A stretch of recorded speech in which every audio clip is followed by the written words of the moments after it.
fiction, science fiction, horror, fantasy, crime, LGBT, thriller.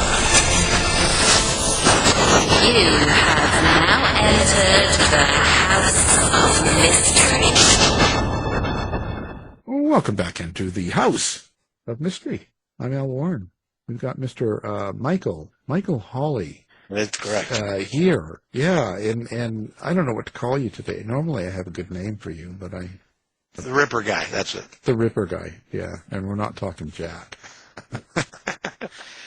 Well, now, speaking of someone to rip on, we've got a lawyer.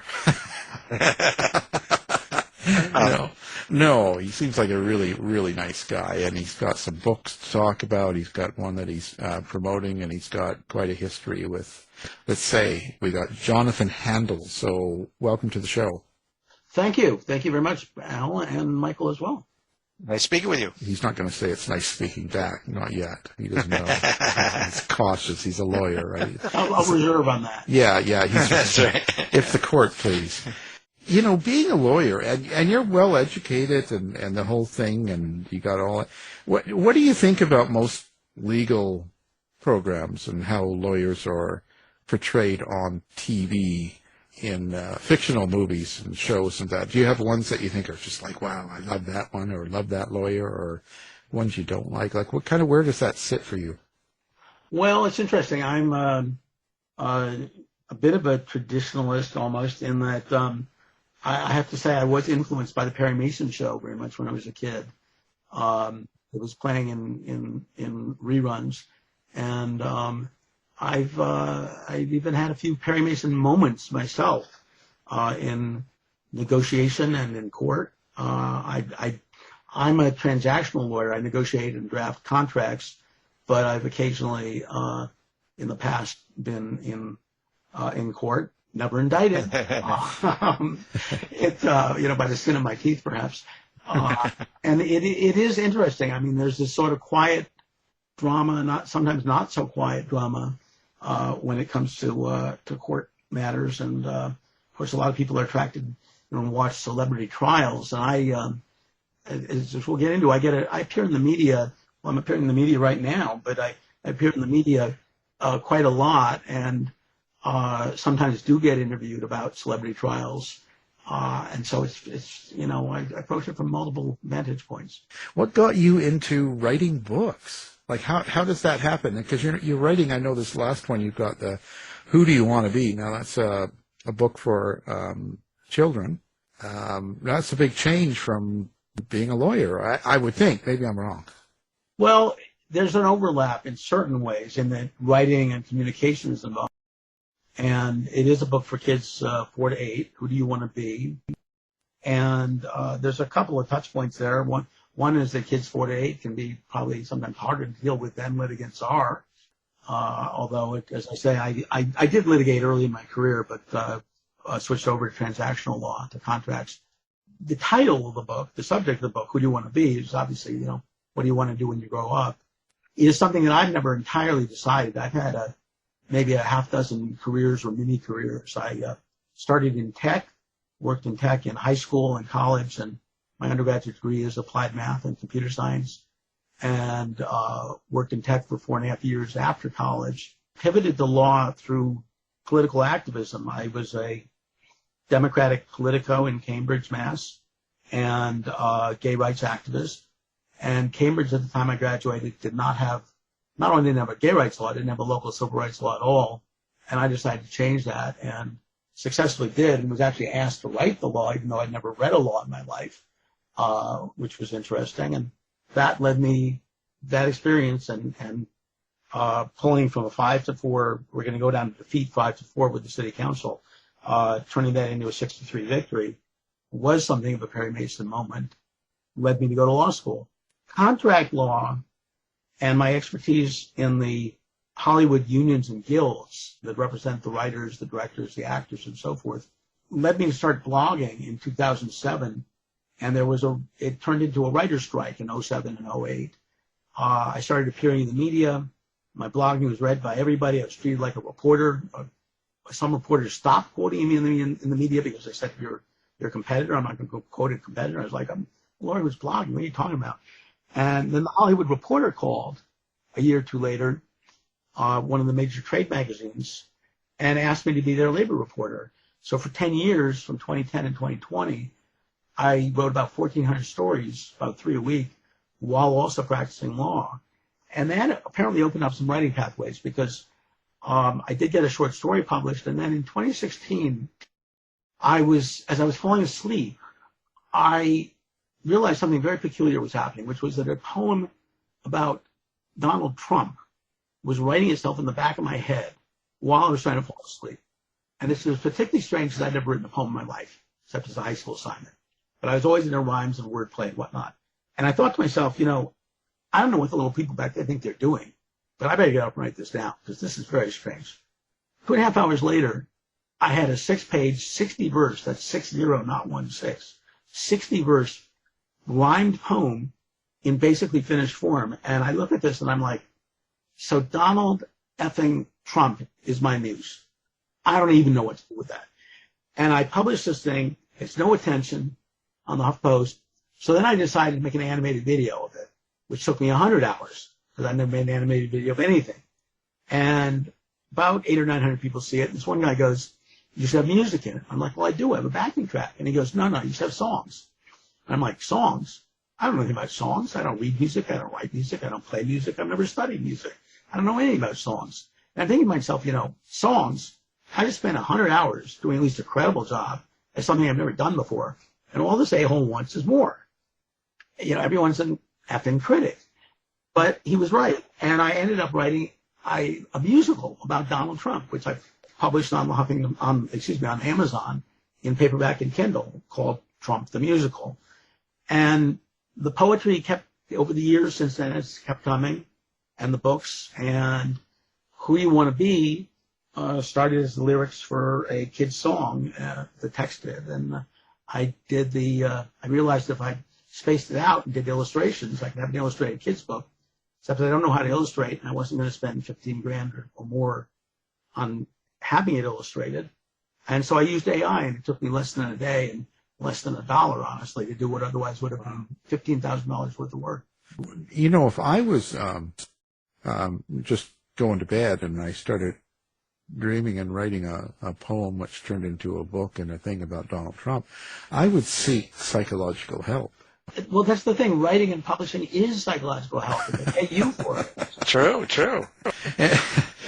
Well, but I would think it's a different type of writing, but like when you're writing contracts and you're doing that sort of thing, it's a very formal, set up, serious thing. So writing like Trump, or you're writing Who Do You Want to Be, that it's not the same type of writing, right? There's emotion and feeling in a different way, right?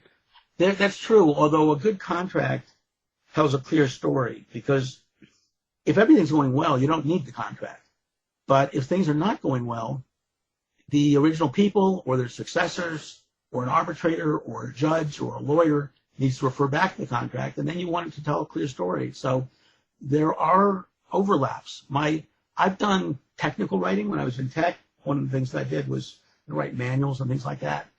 I wrote a program for IBM, which was the Google of its day, where you could type in an English sentence. This was when I was in high school. You type in an English sentence, it spit out a sentence diagram. I've written legal briefs. I've written legal decisions on behalf of the judge that I work for. The law clerk writes the first drafts. I've written contracts, as we talked about. I've written journalism articles.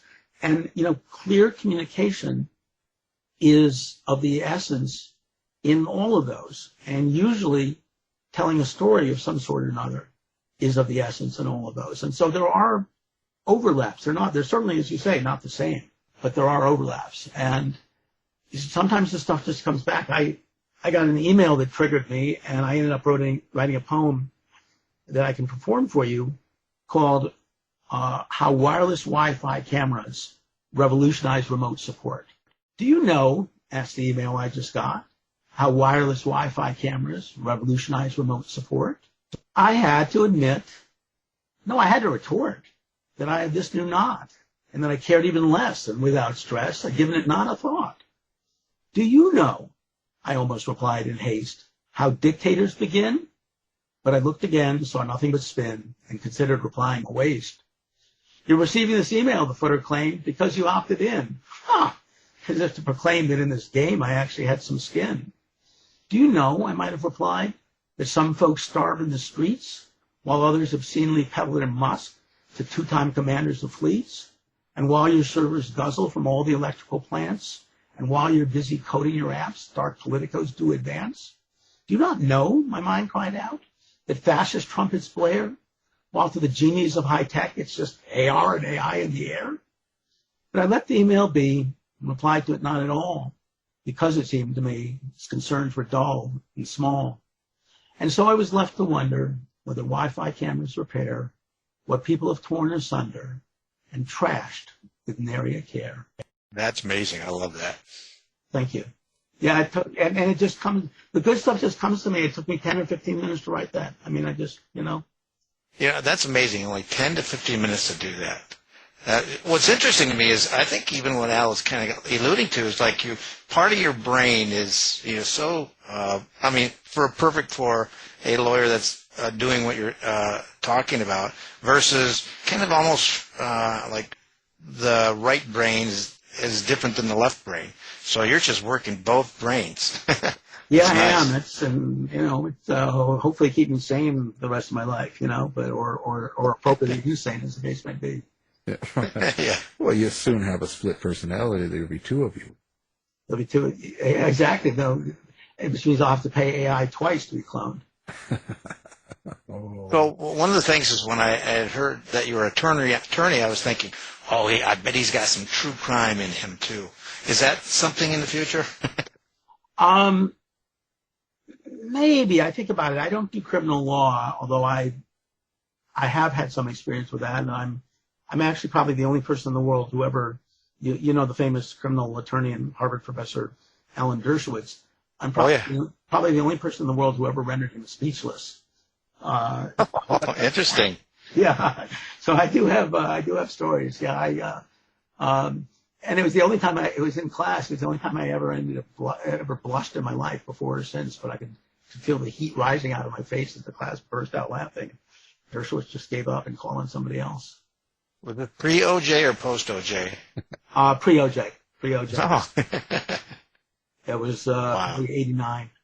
Anything that you, any times that you, because dealing with Hollywood and dealing with the entertainment work, how does that affect you? Like, is it good for you overall? I enjoy it. I'll tell you, in my entire career as a journalist and as a Hollywood journalist and as a Hollywood lawyer, I have only shouted or cursed once. The key a lot of times is just staying calm and using a bit of humor, and as appropriate, and just communicating with people in a way that preserves relationships while taking a position. I mean, that's sort of the key to a lot of times. That and being into negotiation, but that and also being knowledgeable. I mean, you have to know what's reasonable, what's not reasonable. You have to anticipate how someone else is going to respond. You have to remember that even if you're talking to one person, you're never talking to one person, because they exist in a matrix of relationships with other people, and their relationships and relationships around town are integral to Hollywood negotiation and Hollywood business. That, and then you overlay on that the fact that it's both show and business, and then overlay again that since the early 90s, it has become a very fast-moving, fast-evolving, technological Silicon Valley merger kind of business, with first with special effects work that accelerated and became digital in the early 90s, and editing, and then with, of course, distribution. In other words, Netflix and other streamers. So it's a business that there has not been this much change in film and television since the end of World War II. In 1945 and 46, a third of the United States went to the movie theaters every week. But it's when World War II ended, television came out of a deep freeze. It had been developed early on, right before the war. And within 5 years, those numbers just cratered. dramatically. It's like a ski slope because people were buying these black and white TVs and watching television and abandoning the theaters. And there were other social and business changes as well that contributed to it. But we haven't seen this much rapid change in a short period of time, since that era, way before I was born. Michael can tell us about it. He was around then.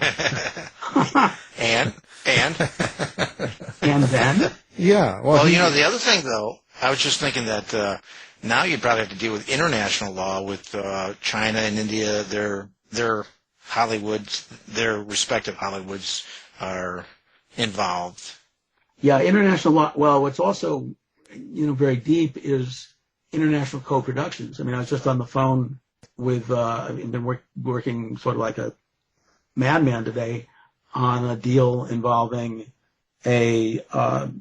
European film producers from various European countries who are making a movie that they're shooting in Spain with an American star, an American screenwriter.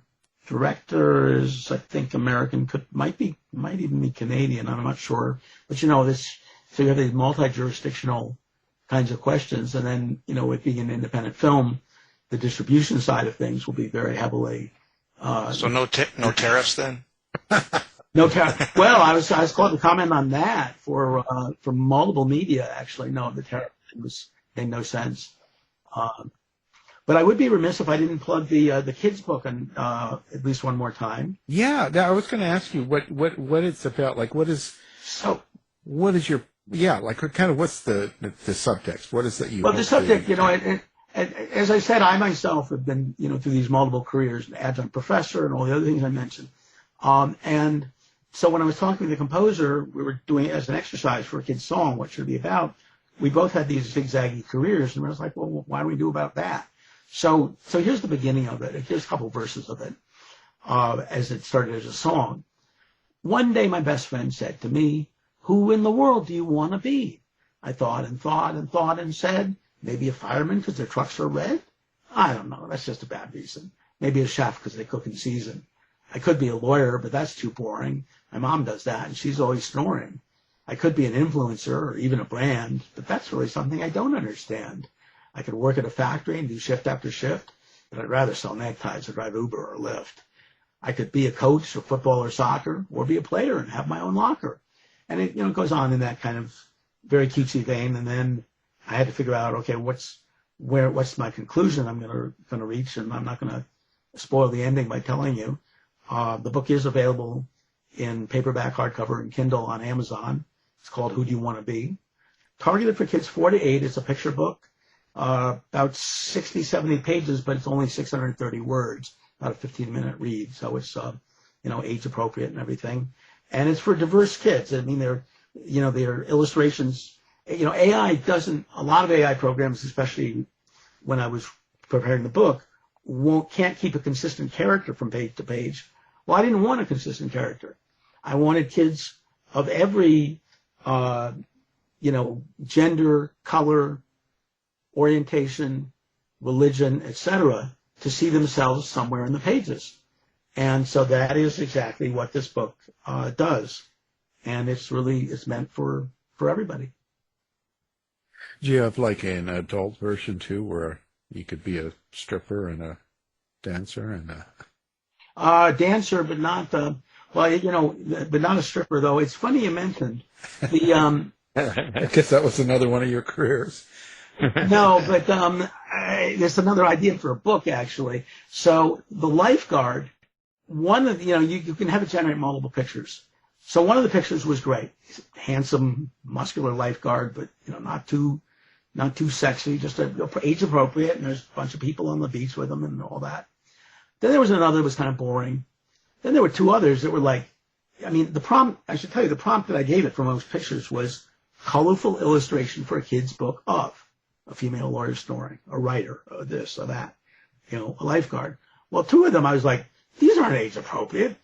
One of them looked like a West Hollywood poofy boy with poofy lips, his shirt pulled behind his neck, exposing his pecs and, showing off his body, and these half-shaded glasses, and you're like, maybe this is the beginning of a book called Who Do You Want to Do? So that may be in the future.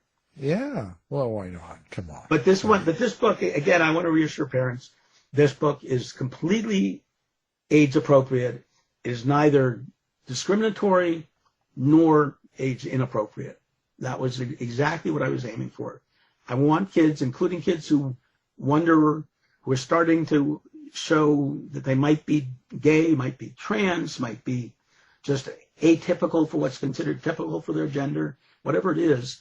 I wanted them to see themselves here, and I wanted kids who are, more traditional to see themselves here. And so, I have a farmer, I have a gardener, I have Army and Navy as occupations. I have writers. I have a dancer, not a stripper dancer, but a dancer. No rent boy. Actor, reporter. It's really meant to cover the landscape and to recognize that there are lots of things that kids want to be, talk about wanting to be. I want to be a fireman, a policeman, whatever. And there are lots of things that kids actually become, which overlaps with that list, but it's not the same. And there are lots of other occupations in the world. And I have an index at the end of occupations so that you can actually look up your favorite. And I have a parent and teacher resource guide to where you can actually find out information from the U.S., Canadian, UK governments about occupations. I think that's great. That's very, very positive and helpful, and I think that's great. It's like an update of something we had back in the 60s where we would, something from Sesame Street, like a career. Right. Be a fireman or be a policeman, and that was about it. They didn't give you a lot of options. And I've gotten great feedback. I mean, I have parents who told me that their kid has a pile of books and that this is the one that she always pulls out. That's cool. Yeah, it is. It is. That's great. I mean, it's positive. It's a good thing. I think that's really good. I mean, do you expect any sort of struggle or any problems with people not wanting you to be so diverse? Because this world seems to be that way nowadays. It seems, The world in the United States, anyways, has become that way. The book does not address diversity directly. It doesn't say, hey, if you're black or Latino or trans or gay or whatever, this is for you too or whatever. The book simply is.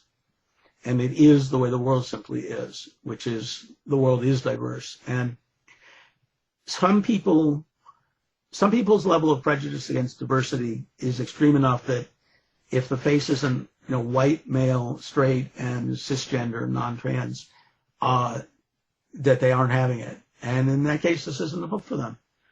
They can take their bigotry elsewhere. But if what a parent is looking for or a teacher is looking for is a book that works with every kid, every parent, every teacher, then this is the right book. And, some parents are going to want to, as the kid gets older, share this. I mean, you could work at a factory and do shift after shift, but I'd rather sell neckties to drive Uber or Lyft. Well, some parents are going to say, look, factory work is good work. It was good for me. Others are going to say, factory work might have worked in the economy when I was growing up, but this book is right. You want to educate yourself and you want to try for different careers. Some of these careers are, have more growth in them and have more economics in them than others do. And that's a subject for parents and teachers to talk about. The book doesn't, really, except for gentle nudges like saying, well, a lawyer is too boring, my mom's snoring, or, I wouldn't want to work at a factory, whatever. But and those are jokey kind of asides. The book doesn't push you to be any one thing. A question on that is sometimes when we're trying to prepare our younger generation for jobs, we sometimes have no idea what kind of jobs are going to be around, especially with AI around. Is that going to be your next book? Well, it's actually addressed in this book in that the parent-teacher resources include links to, for example, the Bureau of Labor Statistics Occupation Guide, which talks about for hundreds of different occupations, what does the occupation do? What is the job forecast over the next 10 years? What is the typical range of salaries? Things of that sort. I also, in the index, I have among the categories in the index is work from home, work outdoors, work in an office. So you can, if those kinds of lifestyle things are things that matter, you can look those up and you see, okay, here are the 10 occupations or that I've identified where people typically work at home, if that's something that's, an issue. So yeah, it does address that. And also I do address in a note the issue directly of AI, because there's an irony here. The book, as I said, the illustrations were done with AI. AI is going to eliminate some jobs. It's also going to create new jobs of different sorts. And so I think that subject as well, sort of a meta discussion of the book, is something that, as kids get a bit older, you can look at and have that discussion with parents and teachers and peers. So this whole project, what's it done for you? How's it changed you, do you think? That's an interesting question. It's of a piece with the other artwork that I do, the poetry, the scripts that I've written, and they make me feel good. They make me feel good. I like communicating with people. I like realizing myself artistically. I like seeing my art out there, and I like the feedback on the book in particular that I've gotten. And as I say, it's been very positive, and to have a kid enjoy something that you've done is really very special. So it's it's nice for me. I mean, some people find they want to do one thing and they like what they're doing. Other people do one thing and they don't like what they're doing. I've been lucky to be able to do a bunch of things and to not really have to decide on one thing that's who I want to be, but I can be a number of things. Okay, so let's talk about how people find you. Do you have internet, website? Do you have social media, lemonade stand? Where do they find? Where do you want your readers and fans to interact or find you or follow you? So several places. I have a Substack that anyone is welcome to sign up on. It's very occasional. It's jhandel.news, and that's JHANDEL, E before L, .news. My website is jhandel.com, and at the bottom of that, in the footer, you'll find my email. You'll even find a Google Voice phone number if you need to call me. And you'll find my various social handles as well in the footer. I'm on Instagram, LinkedIn, Facebook, still on Twitter, but don't use it so much, obviously, at this point. Elon can take his bigotry elsewhere. And then for the book in particular, there's a mini website for it, and it's whotobe.kids. That's WHO and the digit 2 and then the letter B .kids, whotobe.kids. And you can see the illustrations and sample the text and some more information about the book and links to Amazon to purchase the book, which I hope people will do. Well, perfect. Now, we'll have that up on our website as well so people can find you and follow you and say nice things about you and get the book. Yeah. We'll have all that up so people can find it real easily. And we appreciate you coming by and giving us a little talk about what's going on with you and the book. Who Do You Want to Be? It's Jonathan Handel. Thank you. Thank you very much. Pleasure. This has been a production of the House of Mystery Radio Show. To find out more about our show, guests, or hosts, go to our website at houseofmysteryradio.com.